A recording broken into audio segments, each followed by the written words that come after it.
Assalamualaikum warahmatullahi wabarakatuh. Selamat pagi ibu-ibu yang berbahagia dan salam sejahtera untuk kita semua. Pada kesempatan ini kita akan membicarakan permasalahan stunting. Ya. Dan di dalam permasalahan stunting ini kita diharapkan dapat mengerti dan mengetahui penyebab stunting dan juga melihat dampak stunting, termasuk juga bagaimana upaya kita melakukan dukungan, pencegahan, dan penanganan masalah stunting. Oleh karena itu, pengertian stunting pada intinya bahwa pertumbuhan tubuh anak tidak sama, tidak sesuai dengan harapan, terutama dengan anak-anak lainnya. Nah, ini tentunya permasalahan stunting karena salah satu diantaranya disebabkan oleh kurangnya gizi. Penyebab kurangnya gizi sebenarnya bisa kita lakukan dengan mengentaskan kemiskinan.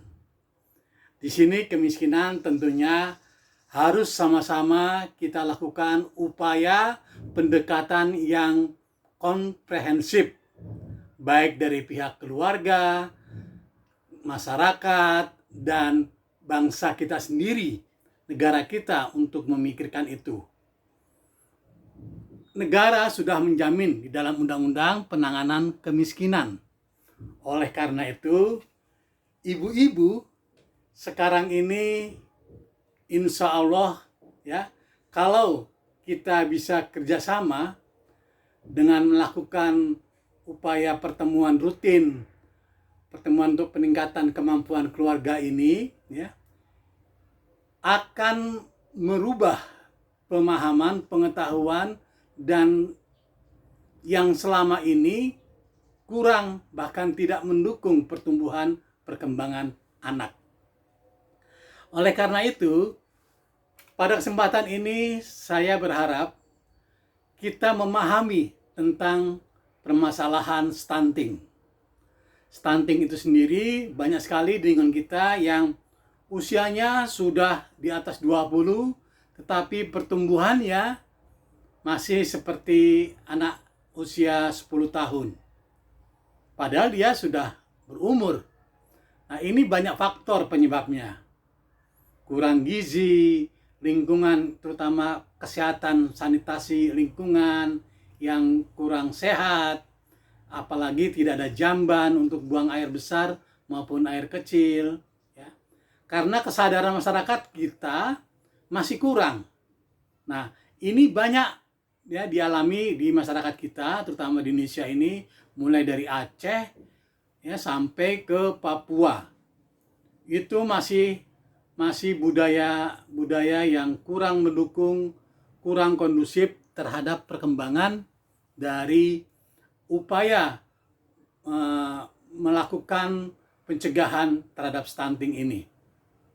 Dan ini kalau dibiarkan terus-menerus, bangsa ini akan semakin katakanlah kurang sejahtera dan akan menjadi sasaran negara-negara maju untuk menguras kekayaan alam yang kita miliki. Karena kita kurang pandai, kurang cermat, kurang kemampuan di dalam mengembangkan potensi alam. Nah, dimulai dengan kemampuan potensi sumber daya manusia yang melalui pendekatan pencegahan dan penanganan stunting ini, ibu-ibu dia bisa menerapkan kerjasama dengan bapaknya ya, sebagai kepala rumah tangga, tidak hanya sebagai pencari nafkah saja bapak itu.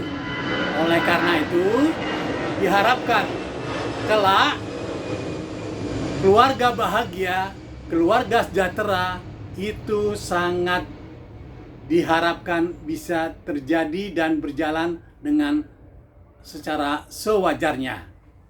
Oleh karena itu, di sini ibu-ibu berkumpul setiap minggu sekali, ada manfaat yang akan kita rasakan. Karena kita juga akan mengetahui bagaimana makanan yang bergizi dalam menjaga kondisi kesehatan, terutama nutrisi yang diserap oleh seorang anak. Karena perlu kita ketahui, perkembangan anak mulai dalam kandungan itu sudah harus diperhatikan oleh keluarganya, baik ibu, suami, maupun keluarga yang ada di situ. Misalnya orang tuanya atau mertuanya, ya. Dan ini sangat membantu perkembangan pertumbuhan kelak setelah dia dewasa. Permasalahan stunting ini di dunia sudah banyak menjadi semacam upaya bagaimana peningkatan kemampuan keluarga, terutama di dalam mengembangkan pendidikan. Karena badan yang sehat, pendidikannya tinggi, akan memajukan tingkat kesejahteraan keluarga kita. Oleh karena itu, diharapkan nanti kita semua dalam pertemuan ini banyak manfaat yang akan kita alami. Perlu diingat, di dalam pemahaman tentang stunting ini, adanya katakanlah dukungan masyarakat, terutama lingkungan keluarga terhadap ibu hamil, mulai dari dalam kandungannya sampai dia melahirkan, bahkan harus memperoleh katakanlah upaya untuk selalu menjaga kebersihan. Nah, di dalam mengidentifikasi adanya kecenderungan terjadinya stunting, tentu harus diwaspadai dari sejak dini.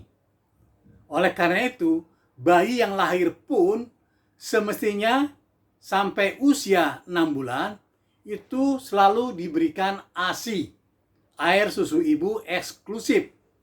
Jangan ditambah dengan makanan tambahan dulu sampai usia 6 bulan. Karena gizinya di dalam ASI itu sangat tinggi, baik mengandung protein dan yang mendukung pertumbuhan si bayi, dan juga akan katakanlah sebagai antibodi awal kehidupannya. Nah, setelah usia di atas 6 bulan, boleh ditambah dengan makanan tambahan. Tapi ingat, pada masa-masa ini, jangan diberikan bayi kita ini makanan-makanan yang sifatnya hanya sekedar mengenyangkan saja. Ini perlu diperhatikan, ya, sehingga pertumbuhan stunting yang ada di masyarakat akan semakin berkurang.